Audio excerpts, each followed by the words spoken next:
നമ്മൾ വീട്ടിൽ ഇൻറ്റീരിയർ വർക്കൊക്കെ ചെയ്യുമ്പോൾ ചതിൽ വരുന്ന ഏരിയ ആണെങ്കിൽ അവിടെ മാക്സിമം അതുകൊണ്ട് ചെയ്യാതിരിക്കുക. അപ്പോൾ നിങ്ങൾ കണ്ടില്ല, ഇത് ഇത്രയും ചതിൽ കയറിയിട്ടുണ്ട്. ഇത് നമ്മളെന്താ ചെയ്യാന്നുള്ളത് നിങ്ങൾ കണ്ടോളൂ. അതിൻ്റെ മുമ്പ് ചെറിയൊരു BGM ഇട്ടിട്ട് ഒരു സാധനം കൊണ്ട് കാണിച്ചു തരാം.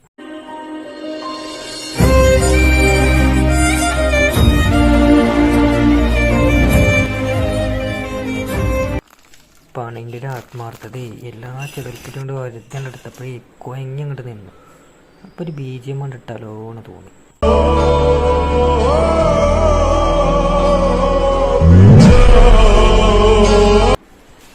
അങ്ങനെ പൊളിച്ചിട്ട വേസ്റ്റൊന്നും കൂടി വാരിക്കൂട്ടി പെറുക്കിയെടുക്കാൻ നല്ല നയിപ്പുണ്ടേന് കേട്ടോ. കണ്ണറിയില്ല, നല്ലോണം ഇതിട്ട് ചെതിൽ പിടിച്ച് കണ്ടിട്ട് സങ്കടം ഉണ്ടെങ്കിൽ സങ്കടം തീർക്കാൻ ഒരു സാധനം ഞാൻ തരാം. ആ ചിരി കണ്ടിട്ട് നിങ്ങൾക്ക് ചിരി വന്നിട്ടില്ലേ കമൻറ്റ് ചെയ്യും.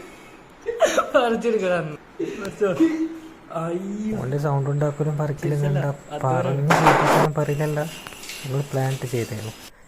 അപ്പം നിങ്ങൾ കാണുന്ന ഈ സാധനം ഉണ്ടല്ലോ, ഇതാണ് ടെർമിനേറ്റർ. ചെതിലുള്ളടത്തേക്ക് ഇതേപോലെ അടിച്ചാൽ ചെതിൽ പോവും. പിന്നെ നമ്മൾ ഇവിടെ ഒക്കെ അടിച്ചിട്ട് ചെതിലുള്ള ഓട്ടയിലൊക്കെ സിമെൻറ്റ് വാരിപ്പുത്തി പരിപാടി കഴിച്ചാലാണ് നോക്കണത്. ഇവിടെയൊക്കെ നമ്മൾ ടെർമിനേറ്റർ അടിച്ചിട്ട് ഉള്ളിൽ ഓട്ടയിലൊക്കെ കണ്ട ഇവിടെയൊക്കെ ഫുള്ള് അടിച്ചിട്ട് സെറ്റാക്കി ഇങ്ങനെ ഈ കാണുന്ന ഇതുണ്ടാവും. അതാണ് മൾട്ടിമോഡ്. ചെറുതെന്ന് പറഞ്ഞാൽ കാണുന്നതിന് പറ്റില്ല, അതാണ് പവർ. ഇതിനെപ്പറ്റി ശരിക്കും അറിയണമെന്നുണ്ടെങ്കിൽ കമൻറ്റ് ചെയ്താൽ നമ്മളൊരു വീഡിയോ ചെയ്തിട്ടുണ്ട്. ഇതാണ് ഫൈനൽ ലുക്ക്. നമ്മളിത് ബഡ്ജറ്റ് കുറച്ച് ചെയ്താട്ടോ, അതുകൊണ്ടാണ് ഒറ്റ മൈക്ക് ഒട്ടിച്ച് അല്ലെങ്കിൽ ഡബിൾ മൈക്കൊക്കെ ഒട്ടിച്ച് മോഡലാക്കി ചെയ്യുന്നത്.